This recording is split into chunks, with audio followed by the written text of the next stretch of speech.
Layoffs are life altering, obviously, but they don't have to be traumatic. And in fact, I think you can come out the other side of layoffs actually a better person. But it all depends on how you spend that time being laid off. My name is Ben. This is my channel, Fixing Software, where I talk about all things software industry, how the industry is broken, but more importantly, what we can do about it and how we can navigate it. And in this video is part of a series of videos I'm doing on layoffs, given the prevalence of them in the industry currently, and my own self being affected by multiple layoffs and one very recently. So in the video, I'm going to enumerate 10 steps that I wish I would have followed during my layoff. So this is based on kind of mistakes I made, but also things maybe I did well, just all my learnings from having been laid off and having to navigate that experience. And I honestly believe that on the other side, you can end up with more financial and life discipline, more career clarity, better relationships with your friends and your family, a deeper network, and overall just being more calm and having more confidence. Step number one, I'm not going to spend a ton of time on this. I actually did a video where I talk about this, but acknowledge the fact that you have to sort of mourn your previous career life. There are stages of grief that you're going to go through once you're initially laid off. There's initially shock, anger, depression, those types of things. Allow yourself to experience those. And like step 1B, or maybe it's step 0, don't just rush right into the job search when you're in this state. And please do not just make an emotional post on LinkedIn disparaging your previous employer, talking about how wrecked you are from the layoff. Even if you are, and you're going to want to share you're going to want to be genuine online and share your feelings. But remember, LinkedIn in particular, it's there to serve a purpose. You use that to network and to find your next job. So you're going to want to present that type of persona on LinkedIn. So take time to process, and then we'll get into the future steps, and then we'll start talking about how to post on LinkedIn and such, but just give yourself some time. And speaking of cringy LinkedIn posts, I'll actually share the draft post that I almost sent, and I'm so glad I didn't. And I go back and read it now, and it is like really embarrassing and hard to read. So I'll actually share some of that post with you too when we get to that step. Step 2 is assess. So assess your financial situation, assess the market and kind of how you fit into that, and assess your mindset, your current attitude. So all three of those things are important to kind of take stock. So it's kind of like part number one, step number one when you're giving yourself time, but be intentional and assess the situation. You might have to make some tough calls financially just to kind of get through it. Prepare for multiple months of unemployment. This is, mid-year 2024, and people are taking 6 to 9 months. So don't panic, just assess your situation.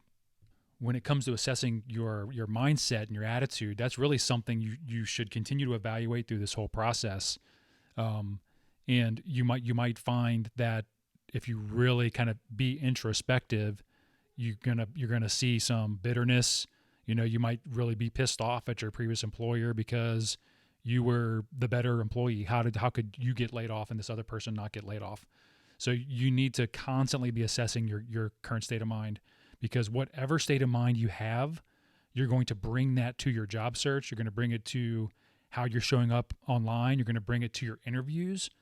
So like this is super important to check in with yourself and assess your current mindset.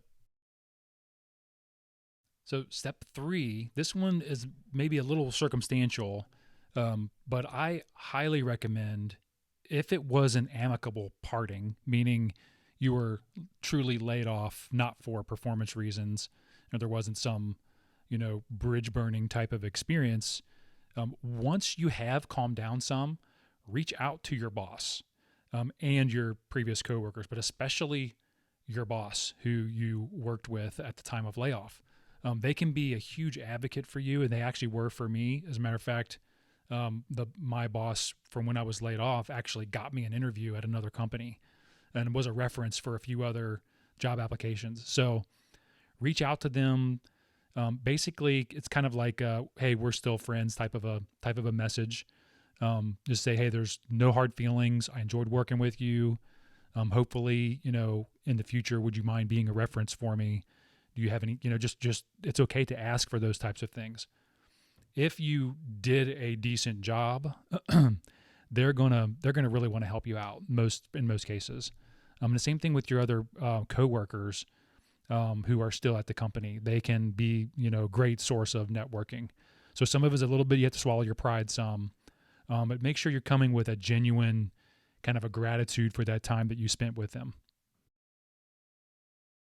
Step 4 is develop some sort of a career strategy if you don't already have one. And it sounds maybe more fancy or, harder to do than it really is.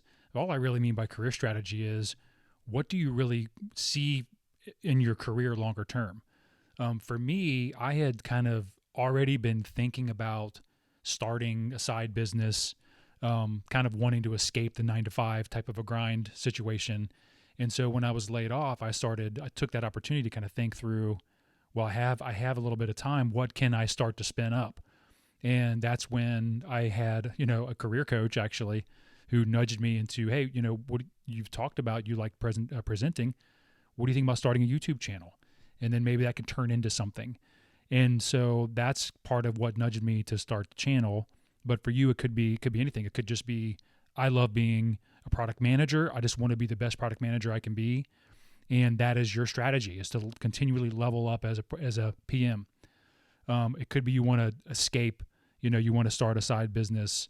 You want to change careers completely. So the career strategy is obviously going to kind of direct what types of jobs you apply for, possibly even what companies you apply for, what level seniority roles you apply for. For me, I was really considering, do I really want to jump back into management? Do I want to kind of pursue that path again? Do I want to stay a software engineer? I had to consider what kind of salary trajectory I wanted to be on.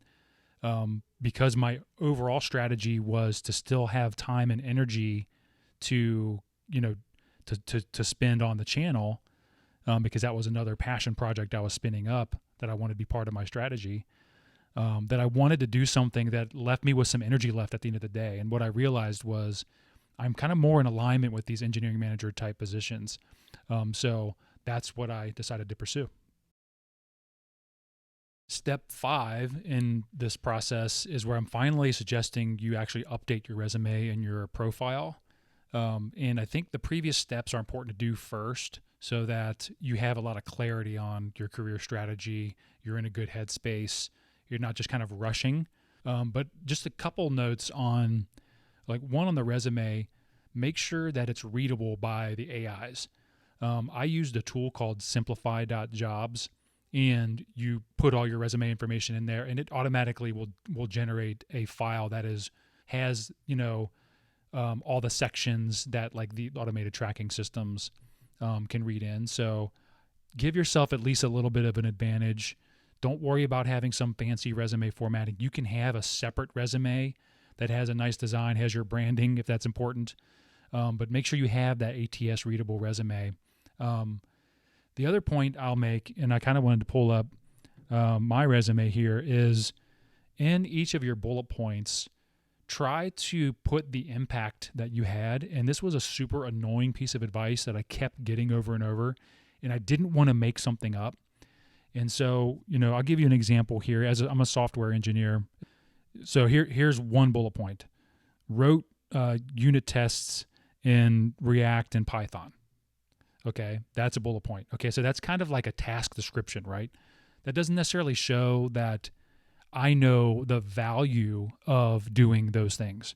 So instead, and I took some time to rewrite this, but I rewrote it as established first automation testing frameworks in legacy React front-end and Python back-end web services code bases. And here's the value part: significantly raising the quality bar and increasing release confidence. So you don't have to make up any numbers by 25% or anything like that, but just connect the dots for the reader that you understand the impact and the why behind that accomplishment, essentially. The other point I'll make on a resume, and again, go out and look for yourself, watch the videos. There's people that are better at it than I am.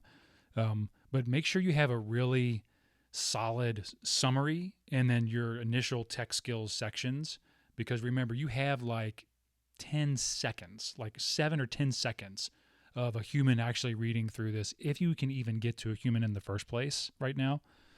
So make sure at a glance, somebody can say, okay, they are a software engineer, they are a product manager, they are a project manager. You know, don't put your fancy, like software artisan or something like that. Don't put your fancy titles in there. Make it as stupidly simple for them to understand where you fit into kind of the role landscape. And then same thing with your tech skills, put them right there front and center. Kind of list those out because they're going to look for those types of keywords too. Step 6.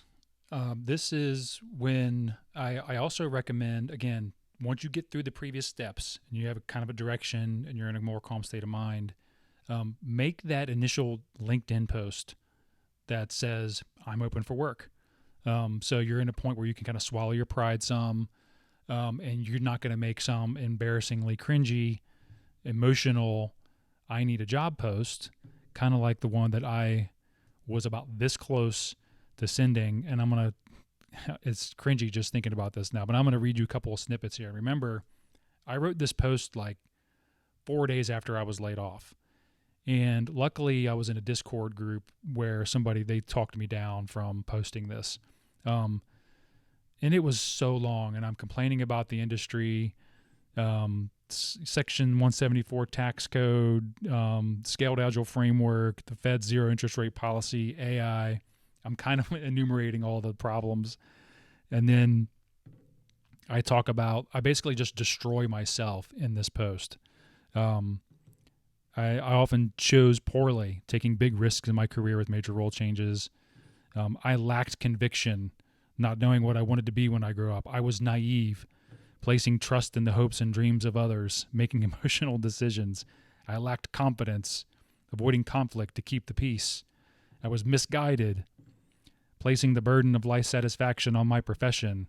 I was a coward, using the craziness of work to distract from trouble at home. So, wow, right? Now, that gives you a little bit of a glimpse into kind of where I was when I wrote that. So, obviously, I waited on that, and I took it may have been another 2 weeks, 10 days before I made my actual post. And then I was a lot happier with how that post turned out. I was a lot more positive, and it was kind of more brief and to the point. Had a nice little hook at the beginning. And, it says, I'm productive, easy to get on with, take pride in quality work. Kind of just briefly summarized the things that I think I'm good at. And, happy to provide corroborating references. And thank you and good luck to all the seekers out there. So steps 1 through 4 in particular, 1 through 5, are important to do before you start and then regularly posting on LinkedIn. And before the next step, and no, I'm not begging for likes and subs, but I would love to have your comments on any of these steps, your experience with going through the layoff process, any steps you would add, anything that you don't like, you disagree with, and just any other comments about videos you might want to see in the future. I have about 300 video ideas right now, and I need some help narrowing down just what people kind of are interested in. So any comments you have, I would really appreciate. Step 7, which is very closely related to the previous step, is start posting regularly on LinkedIn. So what you really want to do is increase the chances that somebody in your network sees one of your posts, sees you're open to work, they could look at your profile, and they connect with you. And then the more connections you have, you can start to ask and DM for jobs that they might be willing to refer you to. The whole point is to grow your network. The network is how you're going to find a job, most likely. Cold applying is just not working for most people. People are applying to over 1,000 jobs and having 1 or 2 interviews. So really you want to focus your energy instead of just shotgun approach applying to as many jobs as possible. Start posting on LinkedIn. And, I can probably will do a whole separate video on how to write good LinkedIn content. I can talk about how LinkedIn actually got me a job, how I had three job offers in 1 week, how I had a LinkedIn post with, over 100,000 impressions. But that's a whole separate video. But just post about things that are important to you in your field. Share links to updates in the field. Talk about patterns that you find meaningful. Just start posting, and it doesn't matter if you have 0 connections and followers. Eventually, LinkedIn will start putting your posts in front of people. The people that you're trying to reach will find it interesting. They'll give it a like. When you get a like, you go into LinkedIn, you see who's interacting with your post, and you send them a connection request. You say, thank you for interacting with my post. Look at their profile. If they're another developer, just say, hey, nice profile. How do you like XYZ? Just think of it like you're just trying to make friends. And that can be, it sounds cringy even to say it, but that can be kind of hard for a lot of us who are more on the introvert side. But the network is what is going to find you your next job, most likely. And it's what is going to kind of be your future protection against other, tough times in the market. Step 8 is finally when you start really jumping into the job search itself. So you start looking at the open jobs, researching the companies, applying to the jobs. Now, like I just mentioned in the previous step, cold applying really is just not working for people.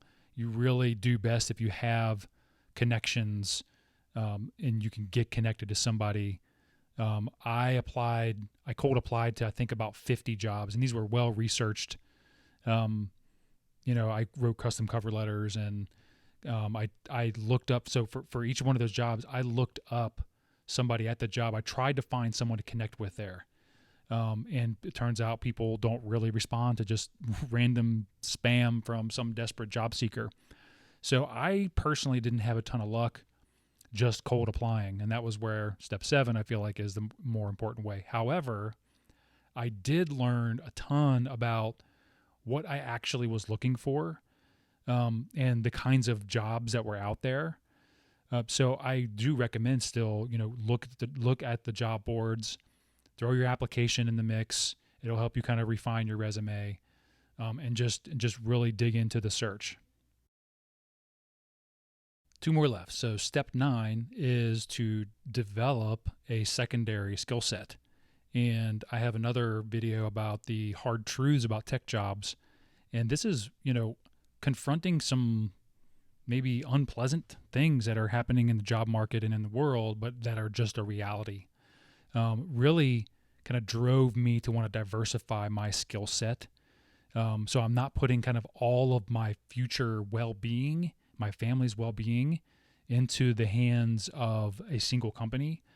And as we know, tech is so kind of unstable and things move so fast. I wanted to develop another skill set that I could possibly use and possibly monetize. And what I ended up settling on was I wanted to develop this YouTube channel. And for you, it could be something totally different. But what I recommend is it not necessarily just a new language, or a very closely related skill set. It's something that is not going to necessarily be as impacted by the next round of layoffs. You know what I mean? So I just wrote down a couple of notes here. Some people that I know who were laid off and what they did. Another person I know started a YouTube channel, and started a coaching business on the side. One guy I know started developing light controllers for his Raspberry Pi light controllers, and he, for like plays at his church and things, and he's going to do that on the side as a side job. Another person I know developed an AI agent swarm using Crew AI to kind of build out a requirements generator. So that was kind of cool, and it didn't require much coding, but got them skilled up on like in AI agent frameworks. And another one was, somebody just developed a brand. He was really into design, developed a brand, and just made t-shirts and like automated the whole process of ordering and shipping. And, is making a little bit of money with that. But the important thing I think is you kind of have been given a gift if you've been laid off. Now, I want to say that very cautiously because some people are in a really bad situation financially. But if you have the time, then use it wisely, expand your skill set, help to kind of reduce the chances that you in the future are going to be as beholden to this 9 to 5.